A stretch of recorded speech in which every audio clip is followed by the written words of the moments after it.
First, you have some time to look at questions 1 to 4.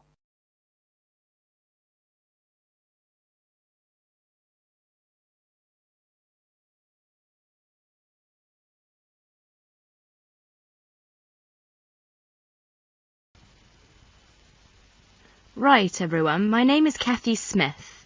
I'd like to give you a brief introduction about the library system.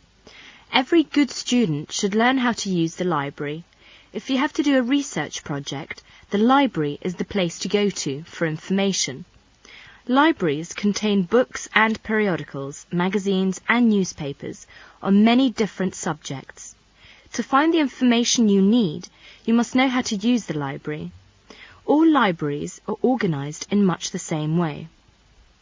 Every library houses a collection of books. Many libraries also have periodicals, films and records. All the books in a library can be classified under 2 main categories, fiction and non-fiction. Books of fiction contain stories that were made up by the author. Books of non-fiction contain factual material. When doing research, you use non-fiction books because you are looking for factual information. All the fictional books in a library are grouped in one section. They are arranged alphabetically by the last name of the author. Many libraries also label the spines of all books of fiction with the letters FIC or F. All libraries have a system for organising and classifying non-fiction books. The most widely used system is the Dewey Decimal System. It was designed by an American librarian named Melvin Dewey. It is called a decimal system because it divides all non-fiction books into 10 major categories. These are further divided into subdivisions. Before you hear the rest of the conversation, you have some time to look at questions 5 to 10.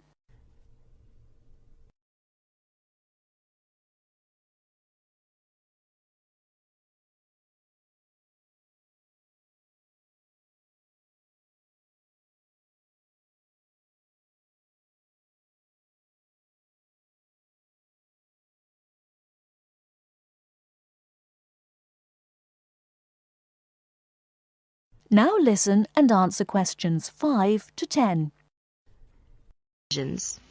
For example, all science books are numbered from 500 through 599. Each different field of science has a number within the 500 category. For example, astronomy is 520 and chemistry is 540.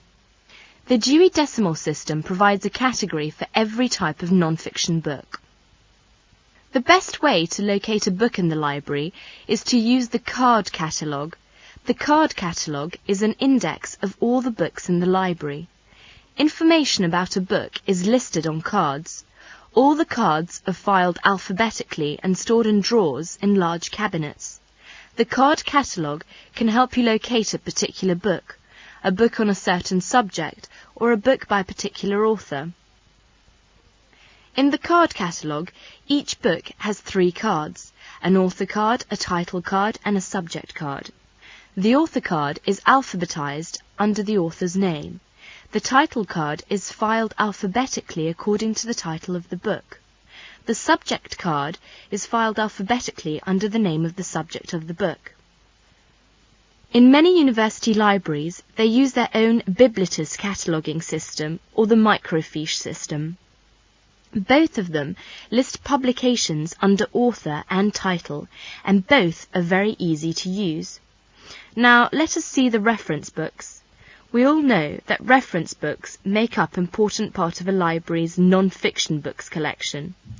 They contain facts and information about any subject you can think of. Reference books are not meant to be read from cover to cover. You should use them when you want important facts and information about a particular subject. Let's see some major types of reference books. First, dictionaries. Dictionaries are books that list and give the meanings of the words in a language.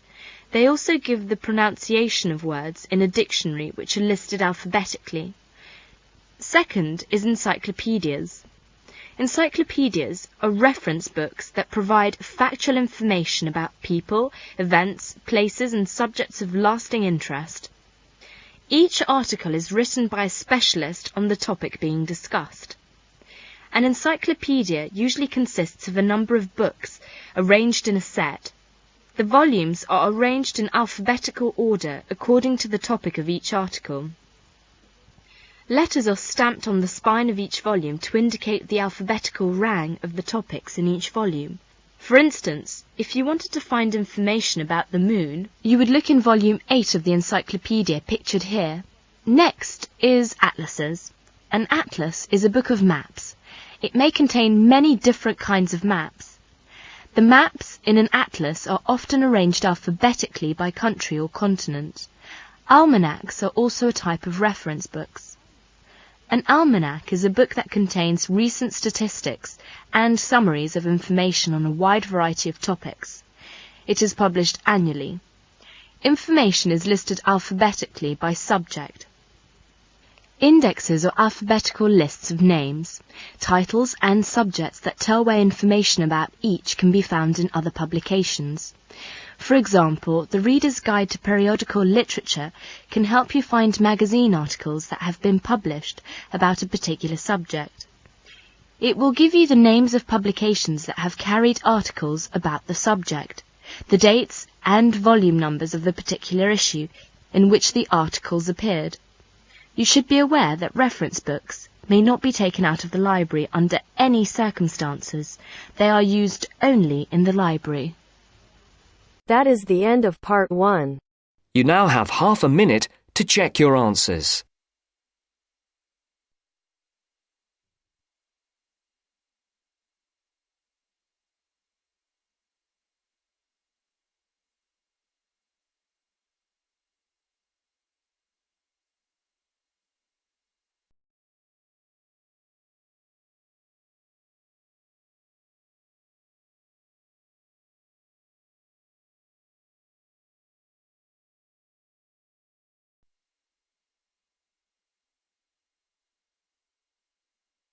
Now turns to part 2.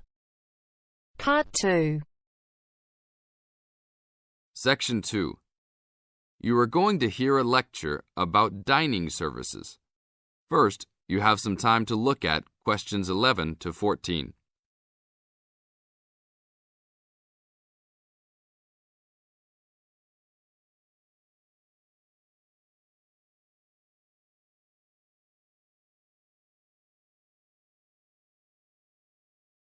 Now listen to the tape and answer questions 11 to 14.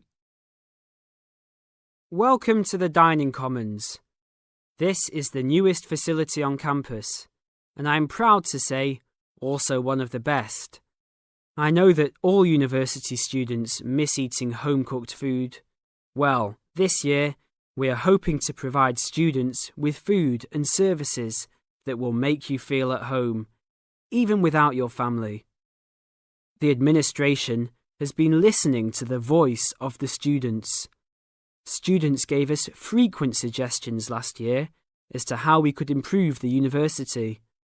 One of the most frequent suggestions was improving the dining options. We have been working hard all summer to come up with ideas that will make student life in the dormitories more pleasant.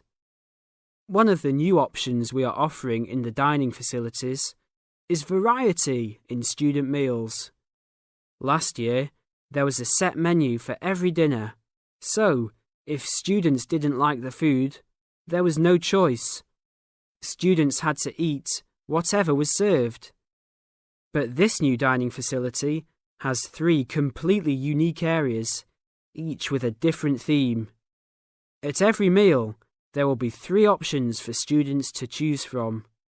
For example, there might be Italian food at station number 1, which might consist of pizza and pasta.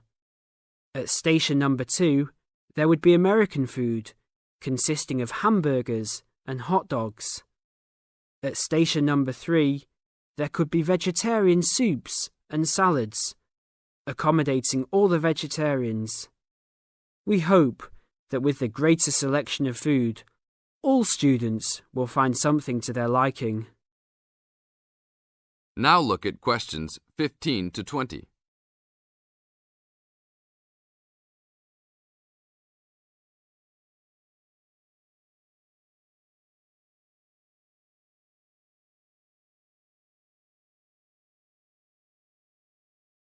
Now listen to the tape and answer questions 15 to 20. Not only will students have more options, the food will also be better. Each section of the facility will have a head chef. These are real chefs that have been trained in culinary school and have been hired specifically by the school to work in the dining facilities. All of the chefs have a speciality. The school is hoping that these chefs will prepare better tasting and more nutritious food.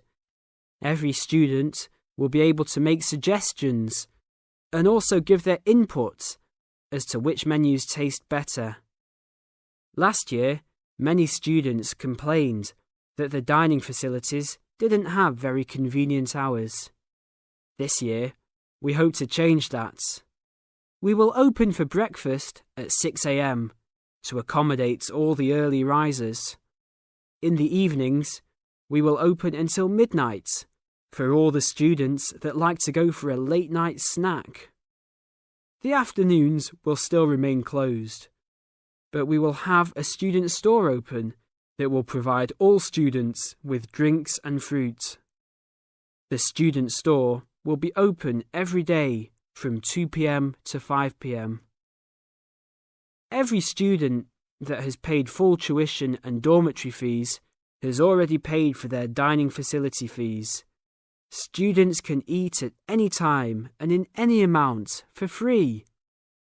If you are a student that does not live in a dormitory, you can still purchase a dining facility card. This card will entitle you to the full services of the dining facility. This card is available only for students and is not open to the general public. If you are not a student and wish to dine here, you must purchase meals at the door. There are a few rules to follow. Even though we do not limit the amount of food that can be taken, we do not want students to waste food. Please do not take more than you can eat. Also, every student must clean his or her own trays and plates. We will provide plates and trays for student use, but please do not abuse these items. Please do not leave your plates on the tables. Your parents are not here to clean up after you anymore, so I hope all students will be responsible. Thank you for your attention and enjoy the upcoming year. That is the end of part 2. You now have half a minute to check your answers.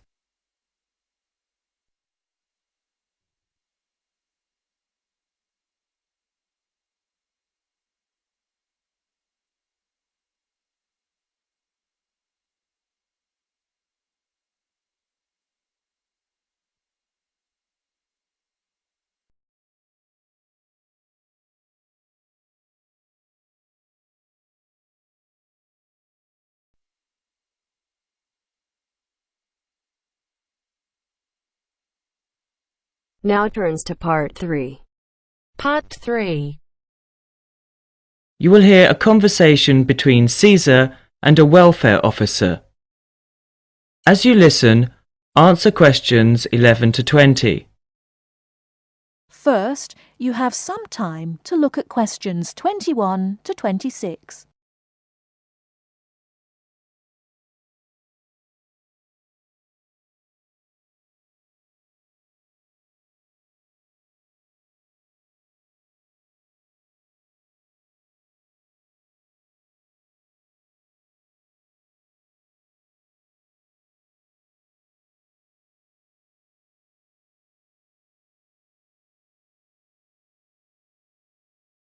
Now listen carefully and answer questions 21 to 26. Good afternoon. My name's Cesar Bautisto. Hello, I'm Wendy. one of the welfare officers. Can I help you? Yes, I have to move out of my accommodation in 2 weeks, and I can't find anywhere else to live. Okay, I'll need to know some details about your current situation. I'm an overseas student from the Philippines. The college gave me a temporary room for 1 month. I can't find anywhere else, and I have no money. Have you told the college about your position, or asked them to let you stay longer in your accommodation? No, not yet. I didn't think that would be possible. Well, we can contact the accommodation service on your behalf to see if they'll let you stay a little longer, until you can find an alternative. Thank you. But I'm not sure that I can find another place, as they all ask for money before moving in, and I don't have any. Yes, it is usual in this country for landlords to ask for up to a month's rent in advance. Don't you have any money at all? Hardly any. I'm waiting for my grant cheque to be sent from the Philippines at the moment. It should have been here for me to collect when I arrived in Britain, but it seems to have been lost. You can apply for emergency loan from the union if you want. The loan can be for up to £200, and we ask for a post-dated cheque for the same amount to be given to us, so that we can recover the money once you receive your grant cheque. That would be very good.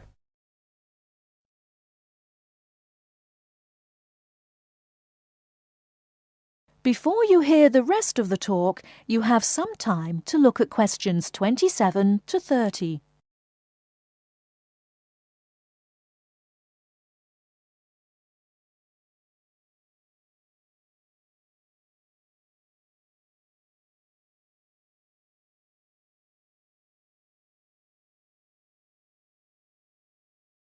Now listen and answer questions 27 to 30. I'll apply, but I'm still worried about how to find new accommodation. As I said earlier, we can ask the college to extend the time you're allowed to stay in your present accommodation. They may refuse, of course. Then what will happen? If the worst comes to the worst, the union may be able to provide some very short-term emergency accommodation. If you want me to, I'll contact 1 or 2 of the addresses on the notice board and arrange for you to visit them. But what if they ask me for the rent in advance? I only have £90 left, and I need that for food and books. It'll be all right.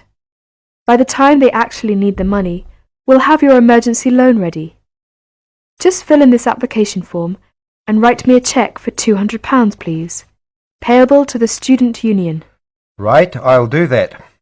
Thank you very much for your help. I'm feeling more optimistic now.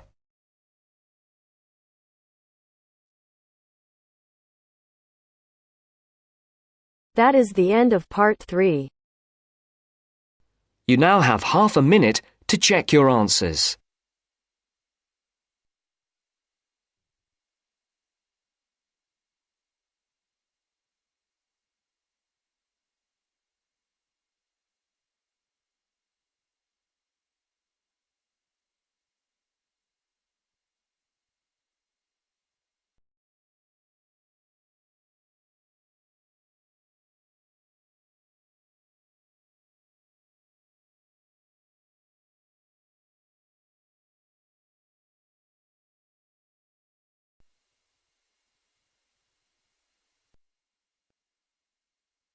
Now turns to part 4. Part 4. You are going to hear a lecture on William Kidd. First, you have some time to look at questions 31 to 40.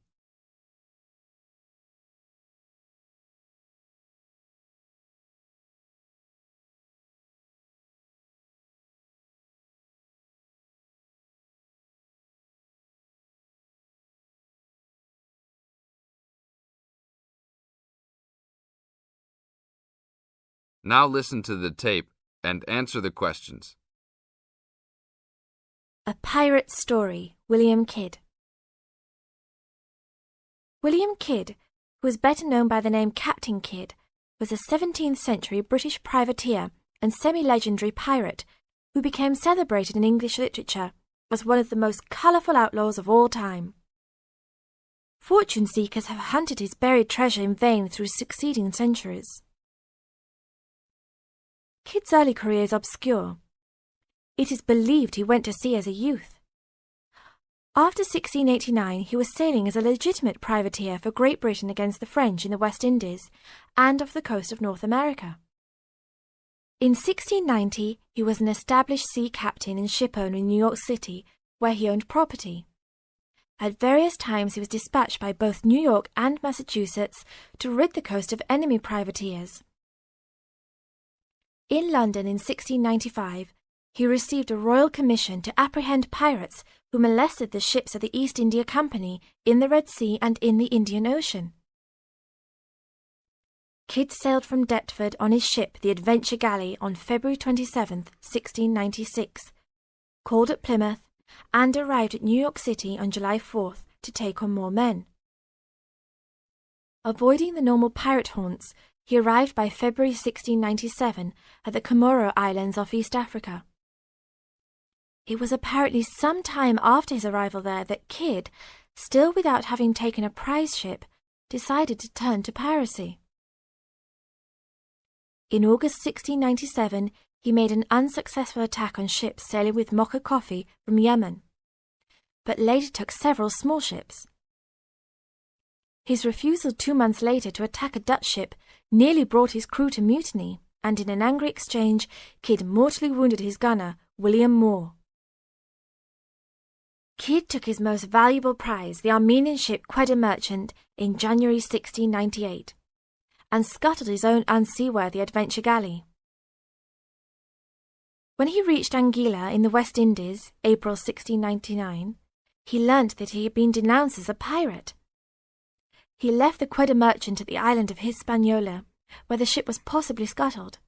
In any case, it disappeared with its questionable booty, and sailed in a newly purchased ship, the Antonio, to New York City, where he tried to persuade the Earl of Bellamont, then colonial governor of New York, of his innocence. Bellamont, however, sent him to England for trial, and he was found guilty, May 8th and 9th, 1701, of the murder of Moore and on 5 indictments of piracy. Important evidence concerning 2 of the piracy cases was suppressed at the trial, and some observers later questioned whether the evidence was sufficient for a guilty verdict. Kidd was hanged, and some of his treasure was recovered from Gardiner's Island off Long Island. Proceeds from his effects and goods taken from the Antonio were donated to charity. In years that followed, the name of Captain Kidd has become inseparable from the romanticized concept of the swashbuckling pirate of Western fiction.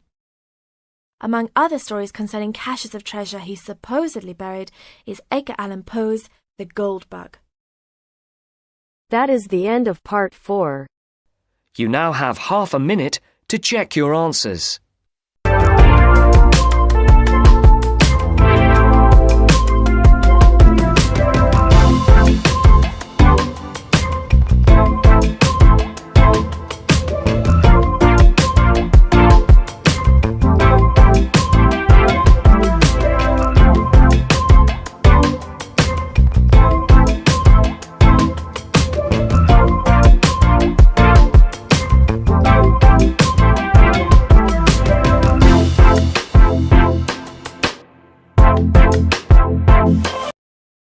Hello everyone, welcome to Team R Stream. I'm RP. I'm super excited to announce that on your demand we have started a series of writing task 1 and writing task 2. And today I'm going to explain how to write effective line graph. If your dream is to achieve 8+, this video is for you. So let's get started. I always advise my students to understand your graph before you start writing if you want to score higher. Okay, so here we can see there are 3 ways to receive information, to receive inquiries. One is in person, by letter and email, by telephone. I have written this one is by telephone. Second one, this is by letter or mail, and this is in person. So here are in the month of year, January to June, and here how many inquiries. This is proportion or percentage, or how many inquiries they received. Okay, so this is how I have rephrased and I have written introduction The rendered line graph elucidates the number of investigations through different modes done by the Tourist Information Office of a particular city throughout the period of first half of 2011. Here you can see it was in 2011, but January to June, it means first half of 2011. Very nice. Elucidates, it's a new word. You can note it down and you can write to score higher. Elucidates mean illustrates or depicts. Throughout the period, it means the whole period. In spite of writing whole, you should say throughout the period. And this is how I have written overview. Overall, it can be easily observed that most of the inquiries were received through personal meeting. Here you can see in person, so you can see most of the inquiries were received through personal meeting, mean in person, mean personal meeting, followed by telephone. Telephone, you can see it's by telephone, and this occupied second position. Whereas letter and email were least preferred in order to send inquiries to the information office. Least preferred, here you can see letter and mail. Although in January it was a little bit higher as compared to in person, but after February it diminished. You can see, yes. So this is by letter or mail. That's why I've written email were least preferred.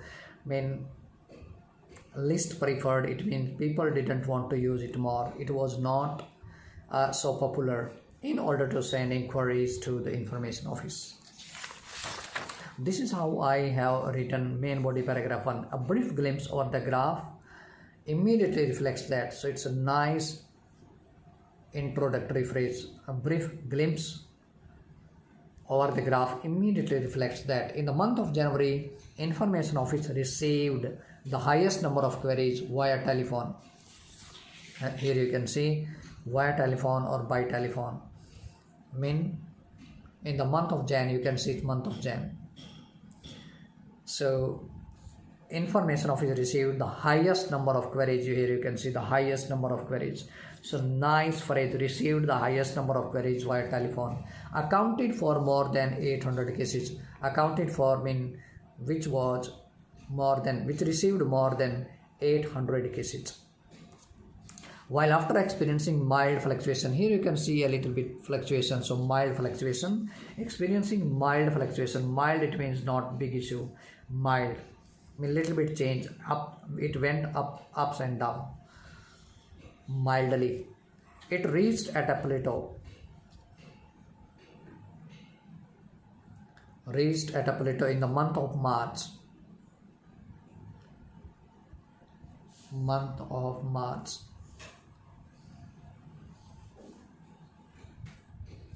Here you can see where it was exceeded by in-person inquiry with more than 1000 cases. You can see. So that was by letter or mail. Here you can see by in-person it was exceeded.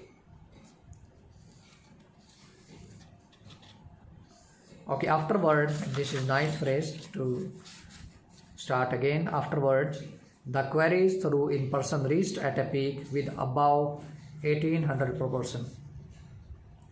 1800 per person. Here you can see fine in-person inquiries reached at the peak.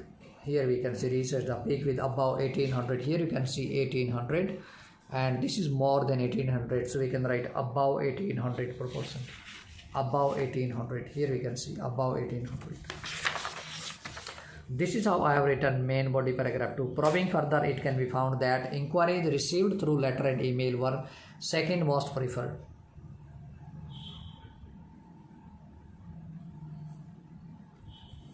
More during initial month in the beginning. However, it declined third month. Here you can see it was second in the month of January, but it got third position in the month of March. It declined in third month and witnessed a sudden fall. Here you can see witnessed a sudden fall. So nice vocabulary, nice collocation. Witnessed a sudden fall means saw a sudden fall from approximately 700 to less than 400 cases in the month of May. In the month of May, here you can see less than 400. Here is 400. This is less than 400 in May. This is month of May. Thereafter, for 1 month, it remained more or less at the same level. So thereafter, we can see it remained more or less at the same level. So this is how you can write a very nice line graph. So hopefully it will be extremely beneficial for you. Thank you so much. But hit the like button and subscribe our channel for more videos. Thank you so much.